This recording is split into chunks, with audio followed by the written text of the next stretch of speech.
안녕하세요. 저는 30대 후반의 김지성이라고 합니다. 저에게는 너무나 아픈 기억이고 이야기지만 혹시 저와 비슷한 일을 겪고 계시는 분이 있다면 같이 공감하고 위로하기 위해 용기 내서 이 사연을 보내봅니다.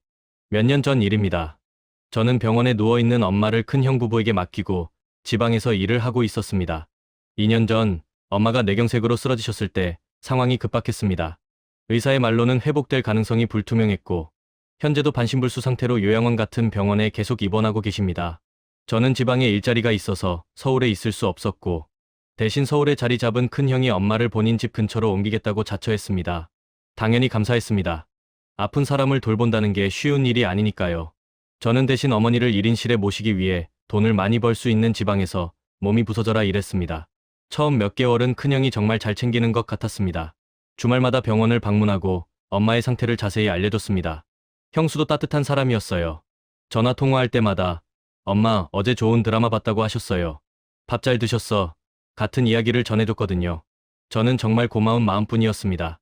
지방에서 혼자라도 이렇게 챙겨주는 가족이 있다는 게 다행이라고 생각했죠. 사건이 터진 건 제가 특별히 바쁜 월요일이었습니다.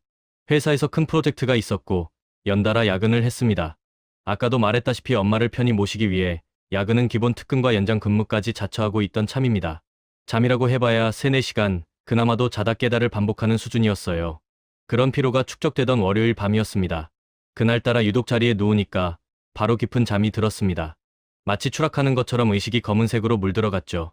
그리고 꿈을 꿨습니다. 꿈에서 저는 어릴 때처럼 작은 아이였습니다. 어디인지 알 수 없는 어두운 복도를 걷고 있었어요. 벽은 회색이었고 창은 없었습니다. 마치 지하실 같은 곳. 제 발자국 소리만 계속 울렸습니다. 그 소리가 점점 커지고 울림이 생기더니만 그 목소리였습니다. 엄마의 목소리. 하지만 이상했어요. 보통의 엄마 목소리와는 다르게 마치 먼 곳에서 들려오는 것 같았습니다. 에코가 묻혀 있었고 그 목소리는 계속 반복되었습니다. 저는 그 목소리를 따라가려고 했습니다. 어둠 속으로 손을 뻗으며 엄마를 찾으려고 했지만 아무것도 보이지 않았어요. 손가락이 찬 공기를 헤쳤을 뿐입니다. 그런데 그때 갑자기 복도의 끝에서 흐릿한 빛이 보였어요. 마치 누군가 손전등을 들고 있는 것처럼. 제가 그 빛을 향해 나아갔습니다. 발걸음이 빨라졌어요.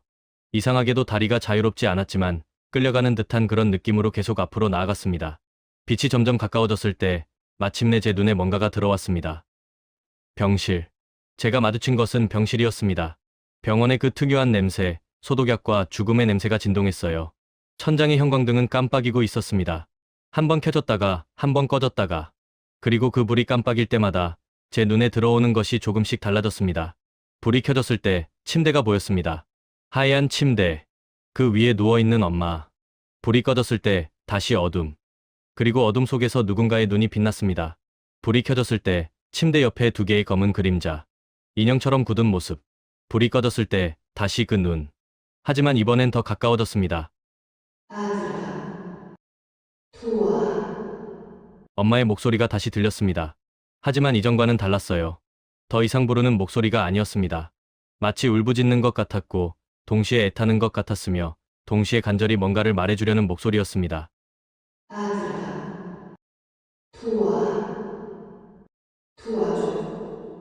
불이 켜졌습니다. 이번에는 침대가 명확하게 보였어요. 그 침대 위에 누워있는 것은 엄마였습니다. 하지만 엄마의 얼굴은 마치 왁스 인형처럼 굳어 있었고 눈은 저를 바라보고만 있었습니다. 입은 떨리고 있었어요. 마치 무언가를 말하려고 했지만 나올 수 없는 것처럼.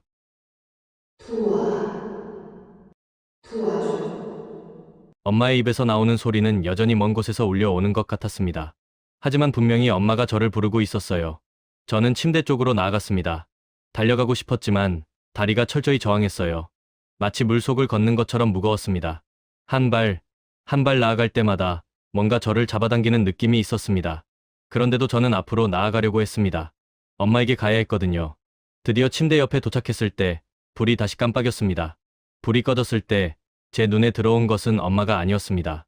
침대 옆에 서 있는 2개의 어두운 형태였어요. 마치 사람 모양의 그림자처럼. 하나는 크고 하나는 작았습니다. 그들은 침대 위에 엄마를 내려다보고 있었고 그들의 얼굴은 보이지 않았습니다. 하지만 뭔가 나쁜 의도가 느껴졌어요. 엄마의 목소리가 이번엔 비명에 가까웠습니다. 그 비명이 울릴 때 갑자기 어두운 손가락들이 엄마의 목을 향해 내려가는 것이 보였습니다. 그때 저는 깜짝 놀라서 눈을 떴습니다. 밤 2시 47분. 휴대폰 화면이 내 얼굴을 환하게 비추고 있었어요. 손에는 땀이 흘렀고 심장은 아직도 쿵쿵거리고 있었습니다. 마치 진짜로 뛰어온 것처럼 침대에 누워서 한참을 숨을 고르려고 했습니다. 천장을 바라봤어요. 제 방의 천장이었습니다. 하얀색, 평범한 천장. 하지만 왠지 그것도 깜빡이는 것 같았습니다. 꿈이었어. 저는 중얼거렸습니다. 그저 피로로 인한 악몽일 거라고 자위했죠. 회사에서 스트레스를 받고, 잠도 부족하고, 엄마 걱정도 있고, 그런 것들이 복합적으로 작용한 꿈이라고. 하지만 그 꿈이 자꾸만 떠올랐어요. 다시 누웠을 때도, 그 이후로도 계속 그 꿈이 떠올랐습니다. 엄마의 목소리가, 그리고 그 인간 같지 않은 그림자들이. 다음날 화요일, 저는 회사에서도 계속 그 꿈 생각을 했습니다. 동료들이 말을 걸어도 제대로 대답을 못했어요. 점심시간에도 저는 휴대폰으로 엄마가 있는 병원에 전화를 걸었습니다. 안녕하세요. 이 번호로 엄마 안부를 묻고 싶은데요. 환자는 현재 휴식 중입니다. 나중에 전화 주세요. 그렇게 끝났습니다. 항상 그렇게 끝났어요. 엄마는 대부분 휴식 중이었거든요. 뇌경색 이후로는 더욱 그랬습니다. 그럼에도 불구하고 저는 마음이 놓이지 않았습니다. 뭔가 이상하다는 생각이 계속 들었어요. 그것은 단순한 꿈 때문만은 아니었습니다. 무언가 깊은 곳에서 울리는 경고음 같은 것이 있었어요. 화요일 밤 11시쯤 저는 큰형에게 전화를 걸었습니다. 형, 엄마 괜찮아? 응, 잘 지내시고 있지. 왜? 어제 꿈을 꿨어. 엄마가 위험하다는 꿈. 전화 너머에 잠깐의 침묵이 있었습니다. 꿈. 그저 꿈이야. 엄마는 우리가 잘 챙기고 있잖아. 요즘 많이 피곤한 것 같은데 좀 쉬어. 맞지만 엄마 최근에 이 시간에 뭐 하는 거야? 엄마 생각이 많네. 밤 늦게 이러지 말고 자. 내일 또 야근이라고 했잖아. 전화가 끊겼습니다. 화요일 밤 다시 만난 꿈은 더 생생했습니다. 이번 꿈은 더 생생했습니다. 너무 생생해서 현실과 꿈의 경계가 흐릿해졌어요. 저는 병실 안에 있었습니다. 하지만 이번엔 방관자가 아니었어요. 저는 환자였습니다. 침대에 누워 있었고 몸을 움직일 수 없었습니다. 정확히 엄마처럼 천장에서 물이 떨어지고 있었습니다. 한 방울, 한 방울. 그 소리는 계속 울렸어요. 푸르륵, 푸르륵. 마치 고문 같은 그 소리. 그 소리 속에서 제 눈은 오직 천장만 바라볼 수 있었습니다. 옆을 볼 수 없었어요. 뒤를 볼 수도 없었습니다. 하지만 저는 느껴졌어요. 누군가 제 옆에 있다는 것을. 그리고 그때 문이 열렸습니다. 발자국 소리가 들렸어요. 첫 번째는 무거운 남자의 발걸음. 큰형이었나요? 그 다음은 더 가벼웠어요. 여자의 발걸음. 형수였나요? 그들이 제 침대 양쪽에 섰습니다. 저는 그들의 얼굴을 볼 수 없었어요. 하지만 그들은 제 몸을 노려보고 있었습니다. 그 시선이 느껴졌습니다. 찬 기운 같은 그 시선. 뭔가 해야 할 일이 있지 않아? 큰형의 목소리였습니다. 하지만 이전 전화의 목소리와 달랐어요. 따뜻함이 없었고 밑에 깔린 무언가가 있었습니다. 악의 같은 것. 지금? 형수가 물었습니다. 그 목소리도 이상했어요. 마치 다른 사람 같았습니다. 아직 시간이 지났어. 계획대로 해. 큰형이 말했습니다. 그 순간 저는 뭔가 저의 입에 집어넣어지는 것을 느꼈습니다. 찬 금속 같은 것. 형수의 손이 제 입을 벌렸어요. 무저항하게. 마치 저는 인형처럼 무기력했습니다. 제가 울부짖으려고 했지만 목소리가 나오지 않았어요. 입 안에 무언가가 들어가 있었거든요. 조용히 해. 한 번에 끝내니까. 형수가 조용히 말했습니다. 그리고 그때 저는 다른 목소리를 들었습니다. 엄마, 아들이, 그것은 제 목소리가 아니었습니다. 그것은 엄마의 목소리였어요. 하지만 어디서 나오는 건지 알 수 없었습니다. 마치 제 뼈 속에서 울려 나오는 것처럼. 불이 켜졌습니다. 그 순간 제가 본 것은 병실이 둘로 나뉘어 있었습니다. 한쪽에는 제가 누워 있었고 다른 한쪽에는 엄마가 누워 있었어요. 두 침대가 나란히 놓여 있었습니다. 마치 영상실처럼. 그리고 큰형과 형수는 엄마 침대로 향했습니다. 엄마는 눈만 떠 있었어요. 동공은 존재하지 않는 것처럼 검었습니다. 그리고 눈물을 흘리고 계셨습니다. 무수한 눈물이 양뺨을 타고 흘러내리고 있었어요. 조용히 해. 하나, 둘. 형수가 엄마의 입 근처에 무언가를 들고 왔습니다. 주사기. 투명한 액체가 들어있는 주사기였어요. 엄마의 눈에 더 많은 눈물이 맺혔습니다. 입술은 떨리고 있었어요. 하지만 소리는 나오지 않았습니다. 단지 눈만 깜빡였습니다. 반복되는 깜빡임. 거의 경련 같은 깜빡임. 엄마의 입에서 간신히 목 울리는 소리만 나왔습니다. 가만, 이 약이 효과가 좋네. 큰형이 손가락으로 엄마의 눈을 누르듯이 만졌습니다. 마치 동물을 만지는 것처럼 해로운 호기심으로. 얼마나 버틸 수 있을 것 같아? 형수가 웃음을 지었습니다. 그것은 웃음이 아니었어요. 동물적인 울음 같은 것. 모르겠네. 그럼 한번 해보자. 큰형이 말했습니다. 그리고 그때 형수는 손을 들어 올렸습니다. 그 손에는 손가락이 아니라 다른 것이 들려 있었어요. 긴 막대 같은 것. 마치 폭력을 위해 준비된 것처럼. 엄마의 눈이 더 크게 벌어졌습니다. 깜빡임이 더 빨라졌어요. 눈물이 더 많아졌습니다. 하지만 소리는 여전히 없었어요. 왜냐하면 엄마는 비명을 지를 수 없었거든요. 목이 묶여 있었나요? 아니면 약물의 영향일까요? 저는 알 수 없었습니다. 그리고 그 막대가 내려오고 있었습니다. 엄마의 몸을 향해. 저는 다시 깼습니다. 수요일 아침, 저는 반신불수 상태였습니다. 마치 꿈에서 그랬던 것처럼. 침대에서 일어나기가 힘들었어요. 손가락이 저린 듯했고 다리에 힘이 없었습니다. 공포가 제 신체를 마비시키고 있었던 것 같습니다. 저는 샤워를 하고 옷을 입고 회사에 전화를 걸었습니다. 오늘 못 나갈 것 같습니다. 아프거든요. 상사는 따지지 않았어요. 아마 제 목소리가 정상이 아니었을 것입니다. 오전 11시쯤 저는 다시 큰형에게 전화를 걸었습니다. 형, 엄마 지금 뭐 하고 있어? 누워. 왜? 병원 가서 직접 봐도 될까? 갑자기 뭐 하는 거야? 엄마 놀라실걸. 예정도 없이. 그래도 난 가고 싶어. 오늘 오후에. 그럼 가. 근데 하루 만에 또 가면 이상한 거 아닌가? 아무튼 가고 싶으면 가. 전화를 끊고 저는 기차표를 예매했습니다. 하지만 기차가 도착하기까지는 4시간이 있었어요. 저는 그 시간을 기다리면서 계속 꿈의 이미지를 생각했습니다. 그리고 수요일 밤, 저는 기차 안에서 또 다른 꿈을 꿨습니다. 이번 꿈은 이전의 꿈들과 달랐습니다. 저는 엄마의 관점으로 보고 있었어요. 천장만 보였습니다. 병원의 천장. 흰색, 하지만 얼룩진 천장. 마치 오래전부터 누군가의 죽음을 목격해온 천장. 그리고 저는 들었습니다. 문이 열리는 소리. 들어와. 큰형의 목소리였습니다. 발자국. 두 쌍의 발자국. 하나는 무겁고 하나는 가벼웠어요. 침대 양쪽에 선 그들. 저는 눈만 깜빡일 수 있었습니다. 무조건. 이번 주 마지막이야. 큰형이 말했습니다. 마지막? 형수가 물었습니다. 응. 이 정도면 충분히 약해졌어. 이번 주 끝나면 자연사로 처리할 수 있겠어. 큰형이 말했습니다. 마치 밀가루 사는 것처럼 자연스럽게. 눈물이 나왔습니다. 제가 조절할 수 없는 눈물이. 엄마가 돈이 얼마나 남아있어? 형수가 물었습니다. 약 3억. 이제 거의 다 뺐어. 남은 건 병원비 정도. 큰형이 대답했습니다. 그럼 충분하네. 형수가 웃음을 지었습니다. 동물적인 웃음. 그리고 큰형이 다시 말했습니다. 그런데 내 동생이 자꾸 연락하네. 뭔가 냄새를 맡은 것 같은데. 형수가 걱정스럽게 말했습니다. 그럼 어쩌? 다뤄야지. 이 정도까지 와서 들킬 순 없지. 혹시 모르니까 내 동생이 와서 뭘 보면 위험한데 그 주사 좀 줄어들지 않을까? 큰형이 침대를 내려다봤습니다. 제 방향으로. 이 여자도 더 세게 줄까? 형수가 물었습니다. 그렇게 하자. 내 동생이 올 때까지. 그리고 오면 자연사처럼 보이게. 큰형이 말했습니다. 그 순간 형수는 제 침대로 왔습니다. 그리고 제 팔을 집어들었어요. 마치 고기를 집는 것처럼 거칠게.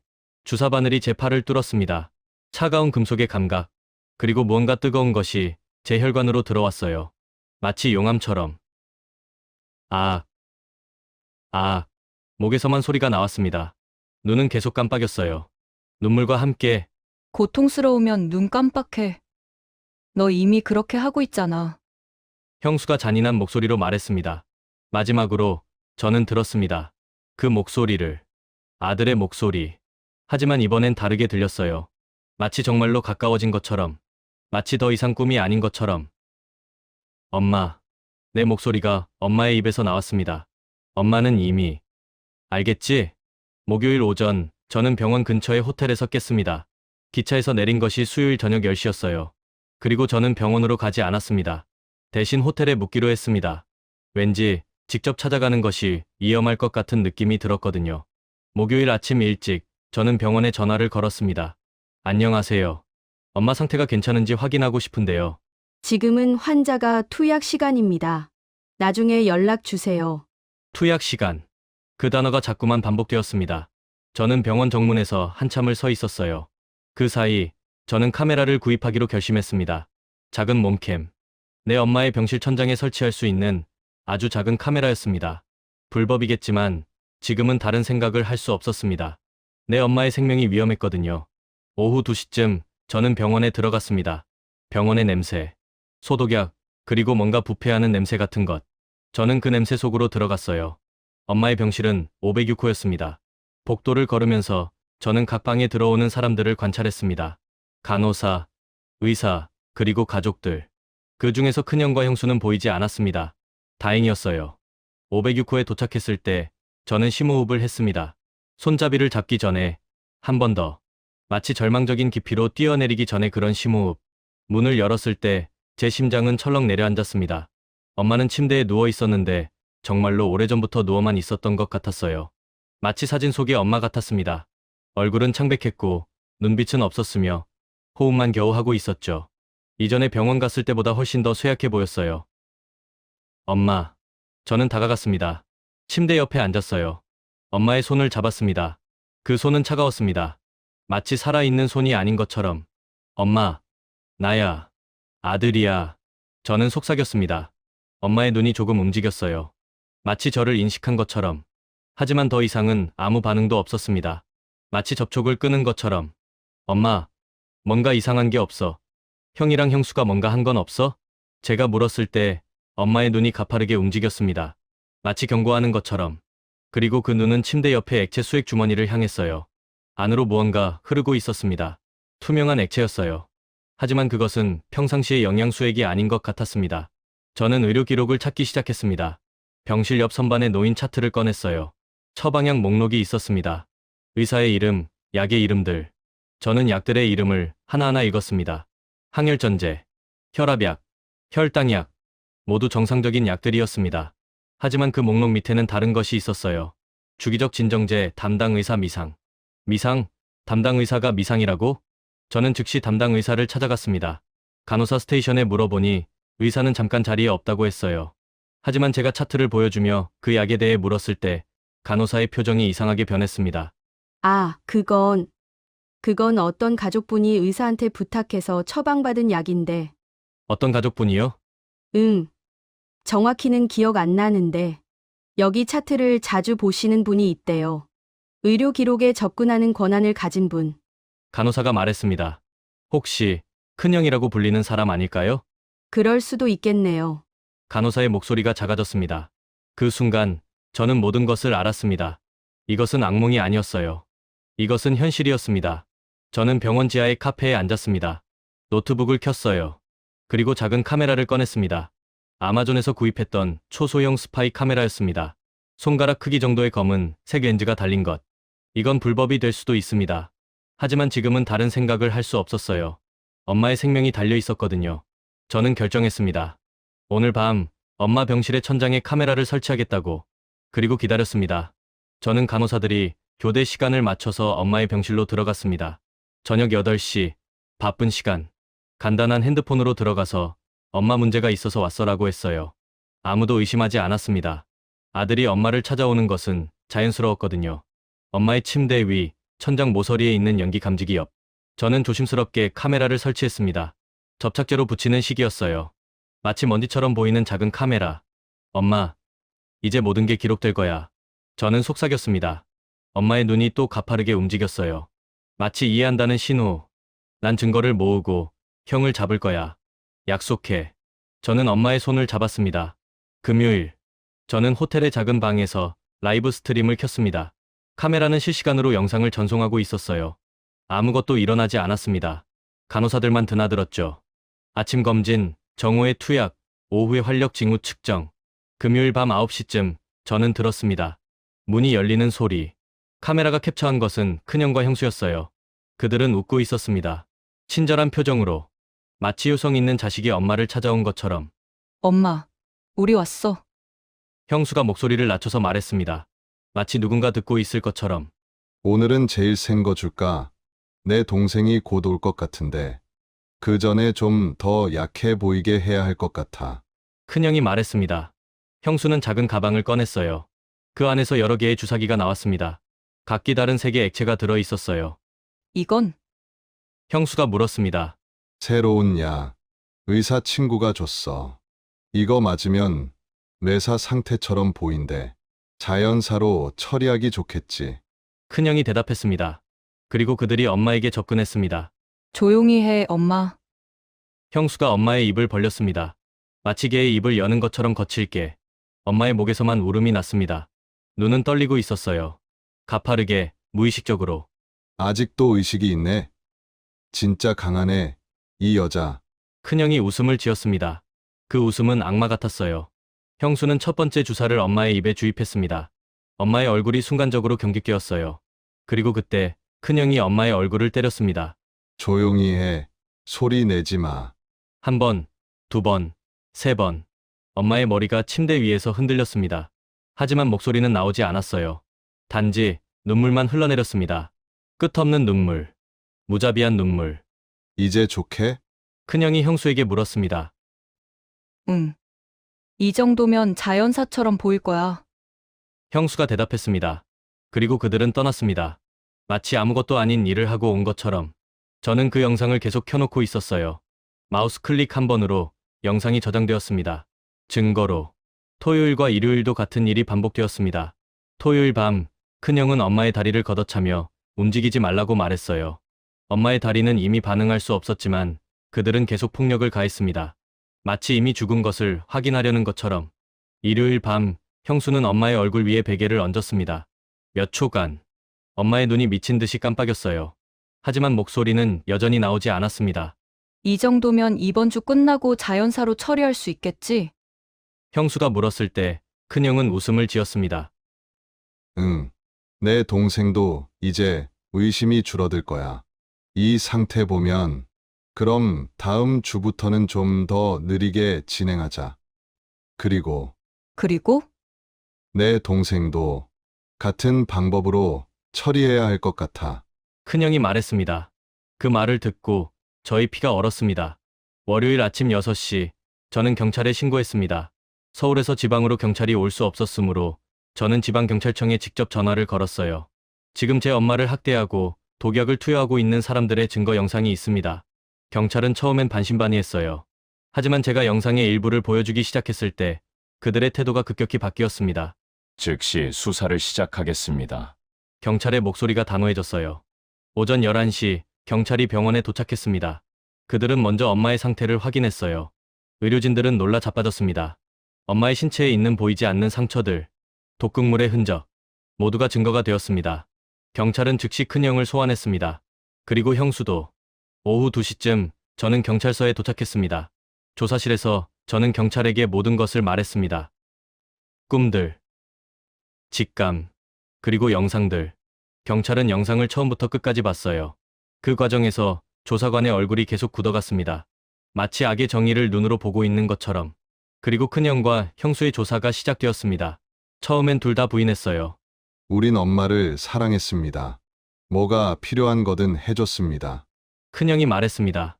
마치 완벽한 배우처럼. 하지만 영상이 시작되자 둘의 얼굴이 창백해졌습니다. 결국 약 3시간 후 둘은 자백했습니다. 저희는 엄마의 돈이 필요했습니다. 큰형이 말했습니다. 그 목소리는 이제 창백했어요. 마치 영혼이 빠져나간 시체의 목소리 같았습니다. 저희 사업이 망했고 빚이 3억이 넘었습니다. 그리고 형수의 부모도 경제적으로 어려웠습니다. 그래서 엄마의 유산을 받기로 했습니다. 하지만 엄마가 계속 살아 있었어요. 의료비도 계속 늘어났고. 그래서 큰형의 목소리가 떨렸습니다. 엄마를 죽이기로 했습니다. 조사실에 침묵이 흘렀습니다. 어떻게? 저희는 의료 정보를 가진 의사 친구가 있었어요. 그 친구가 약을 만들어줬습니다. 서서히 시간을 두고 독극물을 투여하는 약이요. 그리고 학대는? 경찰관이 다시 물었습니다. 형수가 이번엔 입을 열었습니다. 엄마가 자주 깨어났어요. 의식이 돌아올 때가 있었습니다. 그럼 약의 용량을 증가시켜야 한다고 했어요. 그래서 형수의 목소리가 아주 작아졌습니다. 엄마를 때렸습니다. 그럼 다시 의식이 없어질 거라고 생각했거든요. 그리고 당신의 동생은? 경찰관이 묻자 큰형의 얼굴이 더 창백해졌습니다. 제 동생도 의심하고 있었어요. 그래서 제 동생도 같은 방법으로 처리할 계획이었습니다. 경찰의 수사가 진행되는 동안 저는 엄마의 병실로 갔습니다. 엄마는 여전히 침대에 누워 있었어요. 하지만 이제 더 이상 혼자가 아니었습니다. 의료진들이 엄마를 세심하게 돌보고 있었거든요. 엄마, 모든 게 끝났어. 저는 속삭였습니다. 엄마의 눈이 움직였어요. 느리지만 분명한 움직임. 형하고 형수는 잡혔어. 그들은 이제 엄마를 해치지 못해. 엄마의 눈에 눈물이 맺혔습니다. 하지만 이번엔 고통의 눈물이 아니었어요. 안도의 눈물. 아마도 그 밤 저는 또 꿈을 꿨습니다. 제 눈을 떴을 때 저는 어릴 때의 우리 집 거실에 있었습니다. 햇빛이 창문을 통해 따뜻하게 들어오고 있었어요. 그 빛은 금색이었고 마치 천국의 빛 같았습니다. 그리고 소파에 앉아 계신 엄마가 보였습니다. 건강했던 시절의 엄마. 병원 침대에 누워 계신 엄마가 아니라 정말로 건강한 엄마. 얼굴에는 생명력이 넘쳤고 눈에는 빛이 가득했습니다. 엄마. 저는 다가갔습니다. 엄마는 저를 안았어요. 따뜻한 품. 그곳에서 저는 모든 피로가, 모든 공포가 빠져나가는 것을 느꼈습니다. 잘했어. 우리 아들. 엄마가 속삭였습니다. 그 목소리는 이제 엄마의 진정한 목소리였어요. 악몽 속의 그 애타한 목소리가 아니라 일상 속의 따뜻한 목소리. 엄마가 기도했어. 너한테 닿기를. 너한테 경고가 되기를. 그리고 너는 들었구나. 엄마가 저를 더 꽉 안았습니다. 이제 마음 놓고 갈 수 있겠구나. 너는 남겨두고. 제가 엄마를 놓치고 싶지 않아서 더 꽉 안았을 때 엄마는 웃음을 지었습니다. 진정한 미소. 고통이 없는 순수한 미소. 우리 아들. 이제 내 곁에만 있지 말고 살아가. 행복하게. 그게 엄마에 대한 효도야. 그리고 엄마의 목소리가 점점 작아졌어요. 우리 아들 덕분에 엄마는 죽을 수 있겠다. 편하게. 그렇게 말한 후 엄마의 모습이 점점 희미해졌습니다. 마치 햇빛에 녹아가는 눈처럼. 엄마, 안 돼. 저는 부르려고 했지만 손가락이 무언가를 놓치고 있었어요. 엄마의 손이 점점 투명해졌습니다. 사랑해. 엄마. 저는 외쳤습니다. 그리고 엄마의 목소리가 마지막으로 들렸어요. 사랑해. 우리 아들. 그 말과 함께 모든 빛이 폭발했습니다. 금색의 빛이 온 세상을 채웠어요. 병원 전화기가 울렸을 때 저는 이미 알고 있었습니다. 엄마가 돌아가셨다는 것을. 그 꿈에서 엄마가 이미 작별을 고했거든요. 평온하게 사랑으로 가득 찬 작별을. 의사의 목소리를 들었어요. 돌연사로 추정됩니다. 하지만 부검 결과 여러 종류의 독극물 흔적이 발견되었습니다. 범죄의 증거입니다. 의사가 말했습니다. 그렇습니다. 엄마는 그들의 손에 살해당했습니다. 하지만 이제 그 사실이 드러났어요. 재판은 6개월에 걸쳤습니다. 큰형과 형수는 변호사를 선임했어요. 그리고 계속해서 자신들의 무죄를 주장했습니다. 하지만 증거는 너무 명확했습니다. 영상, 의료 기록, 독극물의 흔적, 엄마의 신체에 남아있는 타박상, 그리고 그들의 자백 기록. 모든 것이 정죄를 향하고 있었어요. 재판 중 법정에는 엄마가 나타나지 못했습니다. 하지만 의료진이 엄마의 몸에 남긴 사진들이 증거로 제출되었습니다. 그 사진들을 볼 때 법정의 판사도 배심원도 눈물을 흘렸습니다. 학대를 당한 흔적이 얼마나 많습니까? 검사가 물었습니다. 약 47곳의 타박상과 독극물 투여의 흔적이 발견되었습니다. 이는 우발적인 결과가 아닙니다. 계획된 살인입니다. 의료 감정인이 대답했습니다. 그리고 최종 판결이 내려졌습니다. 큰형 살인죄로 징역 15년, 형수 살인죄 공모죄로 징역 12년. 엄마의 장례식은 조용했습니다. 하지만 그 조용함에는 평온이 있었어요. 고통이 끝났다는 평온. 재판 후 의료진 중 한 명이 저에게 말해주었어요. 당신의 어머니의 뇌파에서 특이한 패턴을 발견했습니다. 의사가 말했습니다. 특이한 패턴이라고요? 내 투여된 약물로 인해 환자의 의식이 마치 떠다니는 상태에 있었던 것 같습니다. 현실과 꿈의 경계가 흐릿해진 상태, 그리고 의사가 계속했습니다.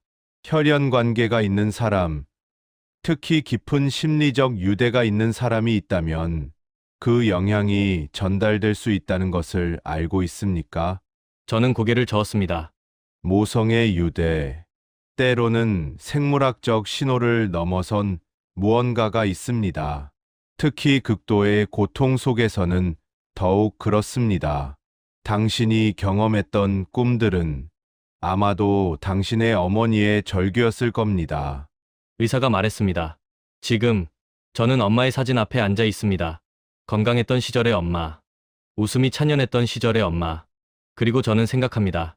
만약 저가 그 꿈들을 무시했다면, 만약 저가 직감을 따르지 않았다면, 아마도 엄마는 자연사로 처리되었을 것입니다. 누구도 알지 못하게. 그리고 큰형과 형수는 유산을 챙기고 평온하게 살았을 거예요. 세상을 속이면서. 하지만 그렇게 되지 않았습니다. 왜냐하면 엄마가 나를 불렀으니까요. 꿈속에서, 울부짖으면서. 시청자 여러분, 이 이야기가 왜 제게 중요한지 알려드리고 싶습니다. 이것은 단순한 호러 스토리가 아닙니다. 이것은 우리가 주변에서 놓치고 있을 수 있는 경고의 신호에 대한 이야기입니다. 꿈, 직감, 그리고 설명할 수 없는 불안감들. 이런 것들이 때로는 현실의 신호일 수 있다는 것입니다. 특히 우리가 사랑하는 사람들이 위험에 처해 있을 때 우리의 몸과 마음은 무언가를 감지합니다. 그것은 초자연적인 것이 아닙니다. 그것은 우리의 깊은 본능이고 모성과 부성을 넘어서는 그런 종류의 유대입니다. 만약 여러분이 가족이나 주변 사람에 대해 뭔가 이상하다고 느낀다면 그것을 무시하지 말아주세요. 특히 그 느낌이 반복된다면 더욱 말입니다. 그리고 혹시 모를 학대나 부당한 일들로부터 보호받지 못하는 사람들이 있다면 그들을 돌봐주세요. 목소리를 낼 수 없는 사람들도 있다는 것을 기억해 주세요. 제 엄마처럼. 제 엄마는 말할 수 없었습니다. 움직일 수 없었습니다. 단지 눈만 깜빡일 수 있었어요. 그 눈과 눈물 속에는 얼마나 많은 고통과 간청이 담겨 있었는지 알 수 없습니다. 하지만 그 간청이 저에게 전해졌습니다. 꿈이라는 형태로. 그리고 저는 그것을 무시하지 않았습니다. 그리고 또 하나, 경찰 수사 이후에 알게 된 사실이 있습니다. 큰형과 형수가 엄마를 학대한 기간은 6개월이 아니었습니다. 더 길었어요. 경찰의 조사 결과 그들이 엄마에게 처음 약물을 투여한 것은 엄마가 입원한 지 1개월 후였습니다. 그리고 그 이후로 계속 그런 일들이 반복되었죠. 대신 제가 모르고 있던 것이었습니다. 왜냐하면 저는 멀리 떨어져 있었고 전화로만 확인할 수 있었으니까요. 그리고 큰형과 형수는 사람 좋은 척 연기했거든요. 하지만 엄마는 알고 있었습니다. 그리고 엄마는 나에게 알렸습니다. 유일한 방법으로. 또 하나의 충격적인 사실은 엄마뿐만 아니라 큰형의 전 부인도 같은 약물 투여 기록이 있었다는 것입니다. 경찰의 수사가 깊어지면서 그들은 큰형이 이전에 결혼했던 여성의 기록을 찾아냈어요. 그 여성은 5년 전에 자연사로 처리되었다고 했습니다. 하지만 그 여성도 비슷한 약물의 흔적이 있었어요. 이는 단순한 우연이 아니었습니다. 계획적인 살인. 그것도 여러 번.